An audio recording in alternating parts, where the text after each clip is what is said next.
it's Maria again, and today we are going to make a friend for our character that we did the first time. If you joined us the first time, this is what we did. We did this little guy. So to go over materials again, we're gonna need white paper. If you have a sketchbook, that's wonderful. You can get one. If you can, if not, you can use copy paper. Any white paper is wonderful. Try to avoid papers with lines, but if that's all you got, you can draw on that as well. We are going to use pencil. You just need one pencil. These are nice drawing pencils that I have. If you don't have these, you really don't need them right now.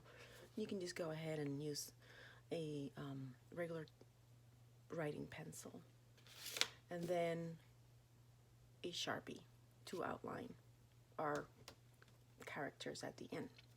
So, like I said, my name is Maria Dante, and I'm an artist, and I volunteer at Potosi. And so I am really happy to be spending this time with you, and I'm glad you joined us. So this little guy we did the first time, we drew characters.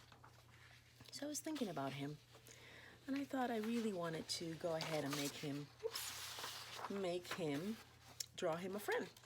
So I decided to go ahead and draw a friend for him. So that's what we are going to do today. So I'm going to put her aside over here. And this is how it's going to, before you do the marker, this is how she would look like. I'm going to put her over here. So the first thing we're going to do is, if you remember, from the last time, and if not, if you're just joining us, that's fine. You will probably learn and get used to this method very quickly. In order to find that midline when we're drawing on a piece of paper, we're going to use the pinch method, pinching both ends. So what you do is you bring each corner over so they line up with each other, and you pinch and you pinch. And the reason why we pinch is because we don't want that crease down the middle. When we're drawing, we want a nice flat paper. So notice I didn't tear my paper, so that I'm giving you that option. If you don't want to tear your paper, you can keep it on your sketchbook, if you have a sketchbook. If you are working with a loose piece of paper, that's fine. I like to tear my paper because that way I can move it around when I'm drawing. So right now what we're going to do is we did already, pick up your paper, line up those corners as best as you can, and then you pinch and you pinch, and you have your midline. We're going to call this the vertical midline, or the line that divides the paper on both equal halves. All right, so to get started, when you look at her cute little face, and this is sort of like a cartoonish style drawing, just like the one we did before. Her head is really nice and round. It's a little smaller, maybe the size of a grapefruit. So in order to draw that almost perfect circle, we're going to go ahead and measure our distance so that it is centered. So I'm going to do about 4 fingers on top, light dot there, 4 fingers down here, and probably about 5 and 5. 5. And you need to kind of look at your dots and decide if that's what you want. But I think that's pretty much, it should be about the size of your fist. And then you go on ahead and try to draw a curved line to meet those dots. It's a little bit like, and if it's not, if this doesn't come exactly the way you want it, you can always erase. That's why I recommend you go ahead and draw very lightly. It's called a butterfly touch. If it overlaps, you can erase. So you have a circle of sorts in the middle. And now we're going to find that midline. So we're going to go ahead and kind of draw that, very light. And now we have 2 equal parts. But then we're going to go ahead and draw a dotted line down the middle. And now we have 4 equal parts. Okay, this character is so happy. She's at camp. Her eyes are so big. She's seeing all these wonderful things that we're going to do together. And then do 2 fingers. And the shape of her eyes, the basic shape of her eyes, are like rainbows or upside down U's. Tuck that in a little bit. And if, like mine, sometimes, some days you'll notice that your symmetry is a little off. So you go ahead and fix that a little bit if you want. And remember that these are cartoon characters. We're just doing them for fun. And the bottom of her eyes are going to be a curved line.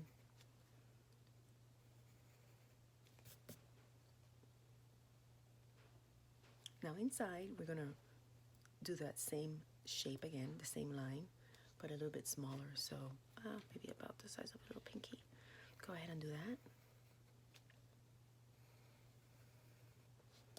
And then the pupil, which is the center of her eye, is going to be right here. Her nose is going to be about, again, maybe your little finger here. And it's going to be, honestly, what happens is you're going to repeat shapes. So you go ahead and do that. Nice exaggerated nose. And because these shapes are so large and big and they have dimension, we are going to balance that out by doing the opposite shape. We're going to do that here. And we're going to do a little line on each side. And it looks like she's got a tiny smile.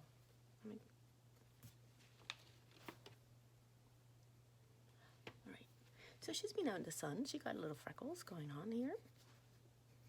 That gives her a little character. So you can put 3 freckles. And in design and nature, honestly, in many places, you will see the number 3 repeating itself. So when you're designing, the number 3 is a pretty ideal number to go ahead and, do things with. Because you notice if we got 3 lines, 3 dots. All right, so we've designed and drawn these basic shapes in a traditional position for our character. And now we're going to draw 3 eyelashes.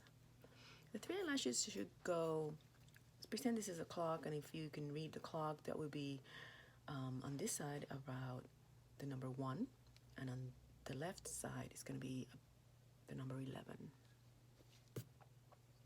Try to make them symmetrical so that they balance each other and they're both the same on each side. Her neck is going to be nice and long and stretched. I like to do these long stretched out necks because they, I don't know, they look like they have a lot of excitement and emotion on them. They're ready to go. Oops. Try to make the shoulders are usually a little sloped because these are kids we're drawing, and kids' shoulders are usually softer and sloped down. Again, I'm kind of making sure that my shoulders line up with my head. So she's looking really excited. We have a few things that are missing, don't we? We need to make sure that she's going to hear really well when she goes to camp. So what we're going to do is we're going to draw some ears, but we're going to make sure that they are in the center. So coming from this line, this should be around the center.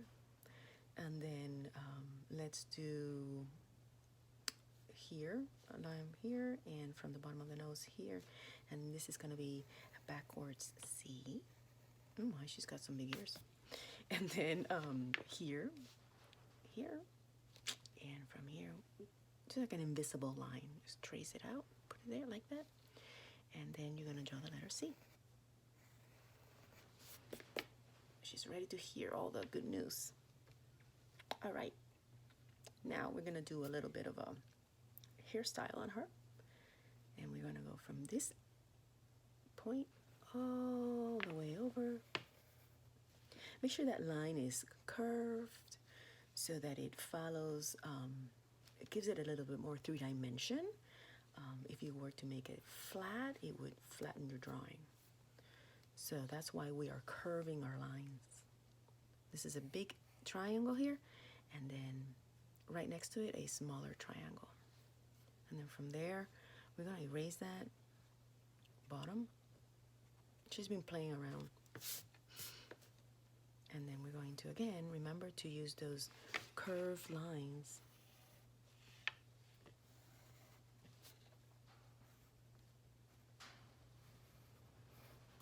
All right, so she's almost done. We're gonna do some little pigtails on her.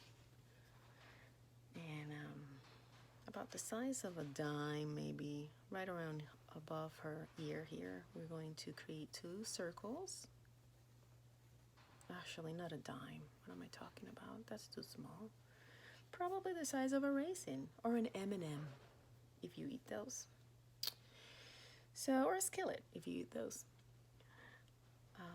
Oh no, it's not a skillet, it's Skittles. All right, so from here, starting at this point where the 2 little circles join, we are going to make a backwards S. Or just think about it as a nice floppy curve. So starting right here, nice and big, and in and out. And right here, in and out. And let's just do another one that overlaps it like that and like that. Right?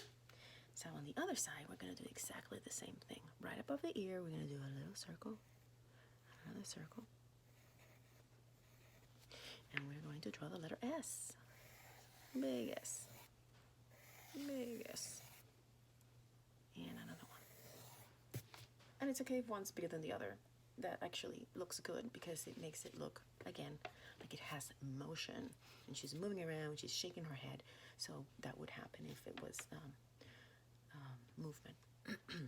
So now the only thing that we're missing as far as drawing goes is we're going to put a little shirt on her like that. Okay, I think she is done. For now, what we're going to do go ahead and do is take the Sharpie marker, and we are going to trace all of these. And take your time when you're doing the tracing, because of course we all know that you can't erase Sharpie. So just take your time and go around until you have done the whole drawing just like this. Now when you're done with that, go ahead and with your eraser, you erase all those pencil lines. Make it look professional. Make it look like a real illustrator did this, or a graphic designer. Now, if you have like Photoshop or anything like that, you could load this up to Photoshop and you could fix some things and color it. But I think that the more traditional way is fun. You just get your box of crayons or your markers and you can color it in. Or render it in, like we say in the art world. Okay, so I think she's pretty cute. Let's put our name here. And we always like to put our date, just because that way we remember when we did this. All right, you're done. Have fun coloring it in. I will go over some coloring techniques as well, probably the next time or that we meet. I do want to do a few characters. And I am also thinking about what else we could draw. We're going to be drawing a lot of fun stuff. And we're going into other more, perhaps more like shading and doing other things. But for now, I thought it would be fun just to start with our little characters. And I hope you're having fun. I'll talk to you later. Have a great day. Bye-bye.